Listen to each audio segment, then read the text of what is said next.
আজকে আপনাদের একটা মজার জিনিস বলবো। কোনো সময় দেখবেন যে হঠাৎ সারা গা হাত পা চুলকাচ্ছে, সারা দিন প্রায় চুলকেই যাচ্ছে, আর চুলকে আপনি নিজেও যাচ্ছেন, কিন্তু কোনো শান্তি মিলছে না। এবং এই জিনিসটা বেশ কিছুদিন ধরে চলছে। কখনো হয়তো ব্যাপারটা একটু লঘু হচ্ছে, কিন্তু সারা শরীরেই চুলকাচ্ছে, কোনো র্যাশ নেই, কোনো গায়ের মধ্যে কোনো কিছুই নেই যেটাতে আমরা বুঝতে পারি এই জায়গাটা চুলকাচ্ছে। কোনো কিছু পোকামাকড়ও কামড়ায়নি বা দংশন করেনি, কোনো কিছু বিষক্রিয়া হয়নি, অথচ গা চুলকাচ্ছে। অবাক কাণ্ড। এরকম আমি পেয়েছি, অন্তত বেশ কিছু পেশেন্ট পেয়েছি, সারা গা হাত পা চুলকাচ্ছে। এর পেছনে কী কারণ সেটাই আজকে আপনাদের বলবো। এই কারণটা জানতে পারলেই খুব সহজেই আপনাদের এই সমস্যার সমাধান হয়ে যাবে। নাম্বার 1, আমাকে জানতে হবে যে চুলকানিটা জন্য কোনো র্যাশ উৎপন্ন হয়েছে কিনা শরীরে। কিন্তু র্যাশ তো উৎপন্ন হয়নি, তাহলে এর প্রধান কারণটা কি হতে হবে? আমাদের একটা বায়ো প্রোডাক্ট আছে যার নাম হচ্ছে বিলিরুবিন। যেসব ব্যক্তির শরীরে আরবিসি অত্যন্ত পরিমাণে ব্রেকডাউন হয়, হিমোসাইডারিনে কনভার্ট হয়, তাদের বিলিরুবিনের পরিমাণটাও আস্তে আস্তে শরীরে বাড়তে থাকে, লিভার ইনঅ্যাক্টিভ হয়, যার ফলে জন্ডিস হয়। জন্ডিস কিন্তু একটি ফিজিওলজিক্যাল ফেনামেনা, ওটা ঠিক তেমন ডিজিজ নয়। যেমন প্রেগনেন্সি কোনো রোগ নয়, ডিজিজ নয়, তেমন জন্ডিসও কিন্তু ডিজিজ নয়। জন্ডিস একটা ফিজিওলজিক্যাল ফেনামেনা, অল্টারেশন, যেখানে সাময়িকভাবে লিভারটি সমস্যা হয়, অধিক পরিমাণে আরবিসি ভাঙতে থাকে এবং বিলিরুবিন প্রডিউস হতে থাকে। প্রথম বিলিভার্ডিন, তারপর বিলিরুবিনে কনভার্ট হয়। যাই হোক, এখন ব্যাপারটা হচ্ছে এই যে বিলিরুবিনের পরিমাণটা শরীরে যদি অত্যন্ত পরিমাণে বাড়তে থাকে, দেখা যাবে তার সারা শরীরে একটি ইচিং হয়। তাহলে ইচিং ইন জেনারেল বা ইচ ইন জেনারেল যদি সারা শরীরে যদি হতে থাকে, তাহলে অবশ্যই তার একটি লিভার ফাংশন টেস্ট করব। টাংটা একটু ওপরের দিকে করে নিচের দিকটা দেখব, যেমনভাবে জন্ডিস দেখে আর কি। এখানে স্ক্লেরা দেখা হয়, এই যে ও নিচের দিকে টেনে দেখবো না, চোখটা নিচে নামাবো, ওপরের দিকে স্ক্লেরাটা দেখব দুটো চোখে, যা টাঙের নিচ সাইডটা দেখব, জন্ডিস যেগুলোতে আমরা দেখি আর কি।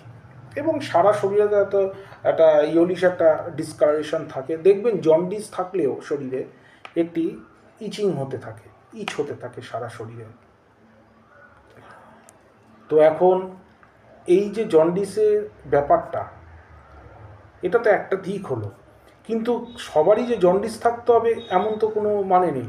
এছাড়াও সারা শরীরে চুলকাচ্ছে, সারা রাত সারা দিন চুলকে যাচ্ছে, কিন্তু অথচ স্কিনের ওপরে কিছু নেই। এর আমাদের দুটো খুব ভালো ঔষধ আছে, এই ওষুধ দুটো খেলেই ঠিক হয়ে যাবে। তবুও আপনাদের আবার বলছি যে হোমিওপ্যাথি কিন্তু শারীরিক যে চরিত্র, মানসিক যে চরিত্র, শারীরিক যে গঠন, এর উপর একটা ইন্ডিভিজুয়ালাইজেশন করেই কিন্তু ওষুধটি দেওয়া বাঞ্ছনীয়। এর যদি না দিই তাহলে রোগ অনেক সময় সারবেই না, ধামাচাপা পড়বে। তবুও দুটো ঔষধ আপনাদের বলবো। নাম্বার 1, ন্যাট্রাম সাল্ফ, স্পেসিফিক্যালি যেটা লিভারের ওপরে কাজ করে। আর একটা হচ্ছে রিউমাক্স ক্রিসপাস, ন্যাট্রাম সাল্ফ 6x এবং রিউমাক্স ক্রিসপাস 30। এই দুটো ঔষধ অল্টারনেটলি খেলে দেখা যাবে যে আপনার ইচ অনেকাংশে কমে গেছে। অন্য কোনো মেডিসিনের অত কিছু প্রয়োজন হয় না। এছাড়া ইচিংয়ের অনেকে সালফার দিয়ে দেবে, কেউ থুজা দিয়ে দিল, কেউ মাক্সল দিয়ে দিল, অনেক কিছু আছে, কেউ আর্সেনিক দিয়ে দিল, অনেক কিছু আছে। কিন্তু জানতে হবে ইচটা কিসের জন্য হচ্ছে এবং কতক্ষণ টাইম ডিউরেশন হচ্ছে, কবে থেকে হচ্ছে। এই নলেজটা যদি থাকে তাহলে এই দুটো ওষুধ অ্যাপ্লাই করা যেতে পারে।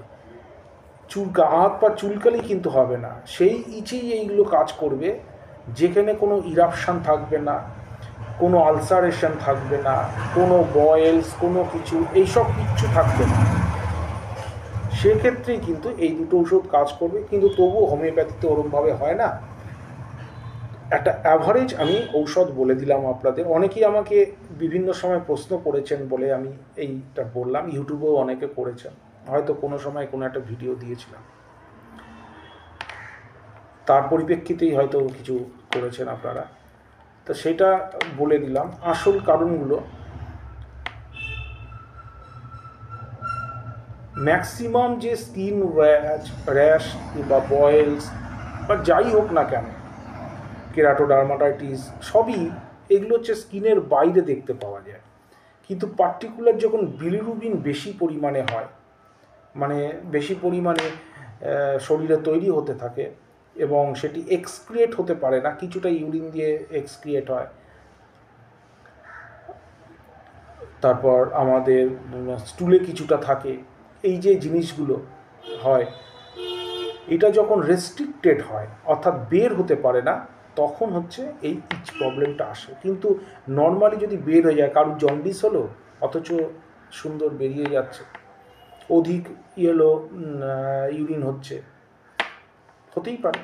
যদি এটা হয় তাহলে তার ইচ থাকতেও পারে, নাও থাকতে পারে। কিন্তু যদি কোনো জায়গায় অবস্ট্রাকশান হয়, যেমন বিলিরুবিন অবস্ট্রাকটিভ জন্ডিসে অবস্ট্রাকশান হলে তার হোয়াইট কালার স্টুল হয়ে যাবে।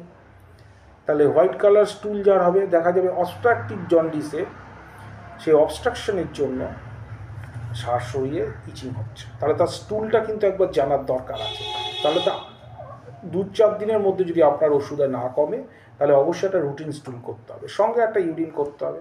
আর এলএফটিতে তো রয়েছেই, সেটাতে একটু কস্টলি, সুতরাং সেই এলএফটিটা একটু পরে করলেও চলবে। মানে যদি ইচ হয় সেই কারণটা আপনাদের আমি জানালাম। এর চিকিৎসা পদ্ধতি আরও আছে, তবে দুটো মৌলিক ঔষধের কথা আপনাদের আমি জানালাম। সেই ঔষধ দুটো খুব ভালোভাবেই কাজ করবে এই ক্ষেত্রে, তবে সব কিছুই কিন্তু বিচার করে দেওয়াটাই বাঞ্ছনীয়। যাই হোক, ভালো থাকবেন, সুস্থ থাকবেন।